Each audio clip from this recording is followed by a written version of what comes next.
Hello and welcome to this episode of Speak PR. This is the podcast for you. If you've got value locked up in your organization and you just want to share that somehow with some simple and some cost-effective tips. And there's no one better really that can share that than Dan Morrison, who's on the line with me today from America.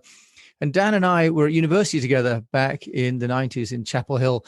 But he's had a stellar career and is currently the Vice President of Communications at the Pew Research Centre.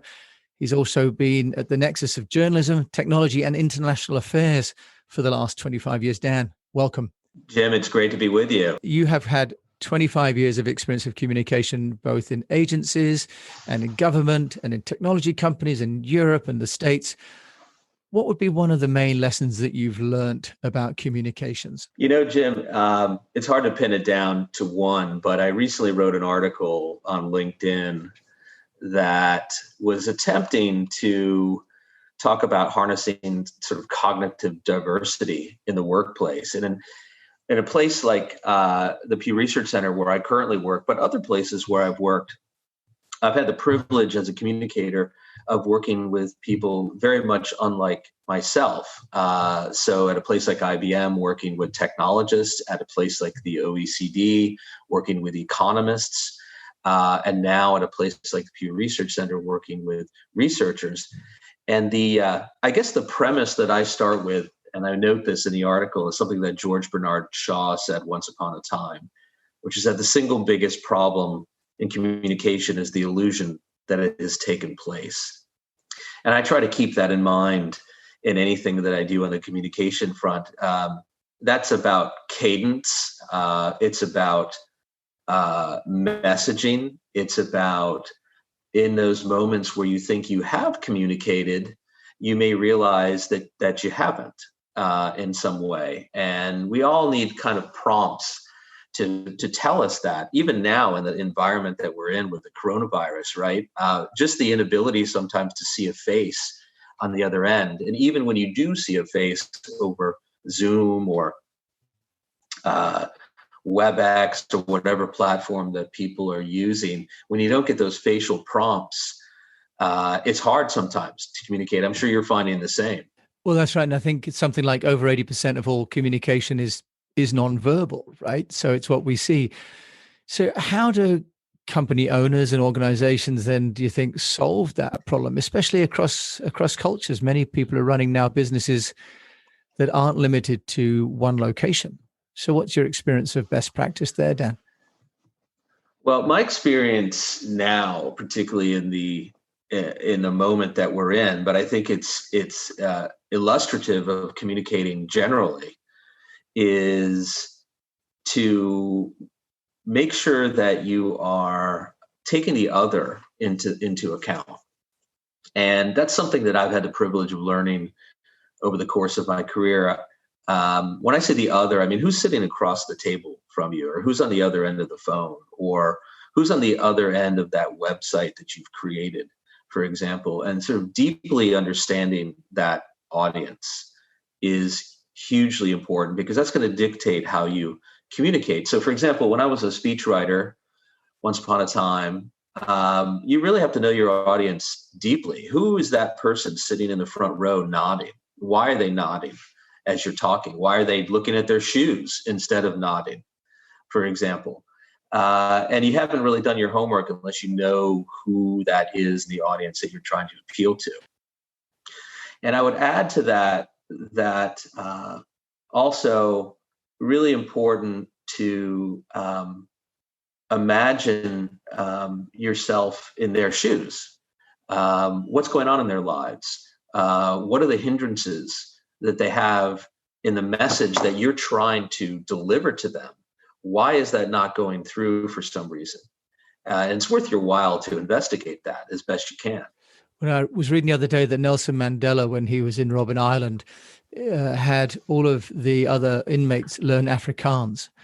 And the fellow inmate said, well, why are we learning Afrikaans? They're our oppressors. And he said, the only way to remove the oppression is by understanding why they oppress us and to understand their language, right? So what do you think about this need then for companies to, if you like, personalize the message, but at scale for each audience? Well, more than for us, scale is about audience and about always growing an audience. And I think that's true across any discipline that we're talking about here, whether it's private sector, public sector, non-for-profit, right? I think what you're really talking about there, Jim, is deep. I mentioned a moment ago, deeply understanding your audience. But another element of that is literally writing that down in your strategic plans, who that audience is and who that audience isn't. So, for example, with a place like the Pew Research Centre, our audience tends to be decision makers, people who are each and every day are sitting at their desks making tough decisions about the world around us. It's journalists, and it's also the informed public. It's also important, I think, when you talk about audience, is internally, when you're working with your colleagues, if you don't know who your audience is and isn't, that's going to be problematic internally, because you can chew up a lot of time, as you may realize, and you come to the table together, and people may be talking strategically in a way that isn't relevant to those audiences. And you need to pull them back sometimes, particularly as a communicator, to ask that question out loud. Is that really the audience that we're talking about? Is that truly our audience? And I find that there are derivative and very efficient things that begin to kick in behind that. So, for example, if you've got a video team, this is true, I think, universally, and people desperately want their videos to be made by that video team in any organization, their dance card could get pretty full pretty quickly. And you need an ability to somehow say no. You need an ability to somehow say, that's a really interesting idea for a video, but let's do that maybe 6 months from now, or let's do that a year from now, because what you're suggesting isn't in sync with either our audience or our current strategy as an organization. And that's a diplomatic and very productive way, I think, to have that conversation. Now, you mentioned use of, for example, video. What tools and technologies then, Dan, do you think will work in terms of understanding what your audience is thinking or feeling? How do you get in touch with those people? We're doing a lot more data essays, for example. That is a compelling way, I think, to share our data across our set of audiences. We're also, when we assess different technologies, I'm sure we're not alone in this in any way, shape, or form, but we try to be very disciplined when new products or new technological developments are on the horizon, not to jump at the first shiny toy, if you will. It's really important to assess whether those technologies are good for you as an organization. What may work for you may not work for another organization. That's the first thing we do. And the second is we also don't diminish or cast aside existing technology, which could be used in a different way, for example. So one thing we've experimented with at the Pew Research Centre is something called an email mini course, where we essentially quiz people, provide them with a quiz on their knowledge about a particular subject. And so far, we've done topics such as immigration in the United States, or the US Census. How much do people actually know about the census and what it's trying to achieve? Or facts and figures about Muslims and Islam, for example. Those have been some courses that we've done. And what's been fascinating is we have essentially taken an old technology, email, and added a different capability to it. And what people seem to appreciate about it is that they're getting the course sort of in dribs and drabs. An email is sent to them to say, here's the next iteration of this quiz or this knowledge. And people seem to like that. The feedback we're getting is that that's a nice way to do this. I can do it in my free time. I can do it while I'm jogging. I can do it while I'm in a park, taking a break. And that's been rewarding to take an old technology and do something new with it. the information that's on those mini courses comes from our existing content, for example, that we produce at the center. So it's not as if we're taking the results necessarily.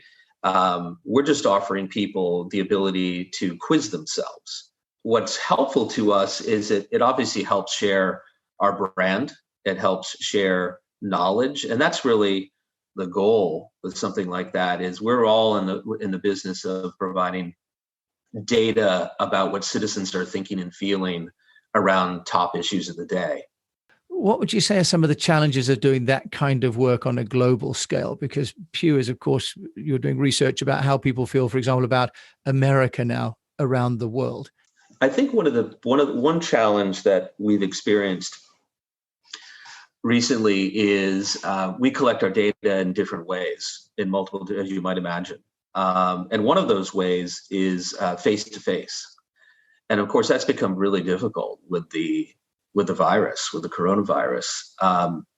So you have to find other ways to collect that data from citizens. So there's pivots, along the way. And then there, on a global scale, in terms of communicating, I think there's no trick, say a Pew Research Centre compared to other organizations of how you do that. I think it comes down to knowing your audience, knowing that your audience in different parts of the world may be different, not trying to communicate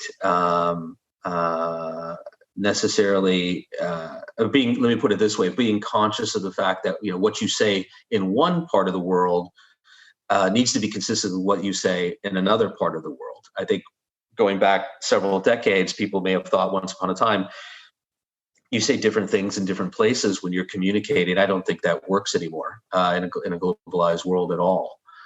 I think just cultural sensibility is really hugely important. And then even in our world, sort of the questions that you ask citizens, obviously ask them in a way that is understandable to them, and understanding that there may be cultural differences in the way that you ask questions. Isn't that one of the fundamental challenges, I know, with PR, that we need a sort of a global message because people read things globally, but actually they've got a local context? Any advice for people trying to really balance what is almost an impossible equation? I think there's a real responsibility these days, not only when you're storytelling, and everybody forgets this, right, about storytelling. There's two sides of storytelling. There's the telling and there's the listening. And we often forget that. So if you're an organization trying to tell a story, certainly have to take into account global headlines and local headlines and how they may overlap. But increasingly, in the way that people are getting their information and their news, there's a heightened expectation on the part of the reader, the listener, if you will, to understand where those messages are coming from, to understand how it is relevant to their own lives, wherever they may live around the world. And it actually means a little bit more homework, I think, for us as readers, as consumers of information, which is new. It didn't used to be that way when you had, say, for example, I'll take the United States, where not so long ago you had major networks that produce that news that people consume, and it was delivered in a way that was sort of nationalized for sure.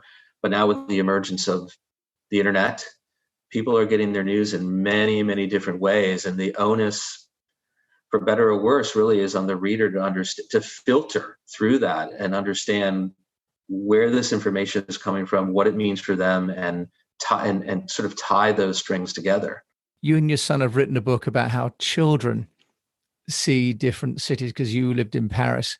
What would be one point that you found that your son saw through his eyes that was different to how you saw cities through your eyes? That's a great question. He's 12, just turned 13, and the basis of the book, which is called Backpacks and Baguettes, is to kind of understand the world through a child's eyes. There was sort of a formula for each chapter. It was about his impressions of a place, and then second was food, and third was children in these different places. And I think that's the main difference in many ways, is that he's got because he's a child, he's got a hypersensitivity to what's going on in the lives of children in these cities. And he was very tuned to that, possibly in a way that we aren't as adults. So inevitably, as we were writing this book together, that kept coming out. What is a child like in Sri Lanka versus France versus the United States versus the UK versus Vietnam? What is that like? And I think it'll sound cliched, but I think what he realized is that kids are the same and yet different. Kids are essentially the same everywhere. And I think that's probably a good metaphor for the fact that people generally, humans are the same everywhere. They want the same things in life. They want the same things for their families. They have similar aspirations. Of course, they speak different languages and approach their lives in different ways, but there's a lot of commonality there. I agree, Dan. And if people want to have a bit of common time with Dan Morrison and to learn more about your great book with Sam, how can they do that? Probably the best way to find me is just on LinkedIn, Dan Morrison on LinkedIn. And then the book, Backpacks and Baguettes by Sam Morrison, Amazon. That's probably going to be the best place for folks to get it.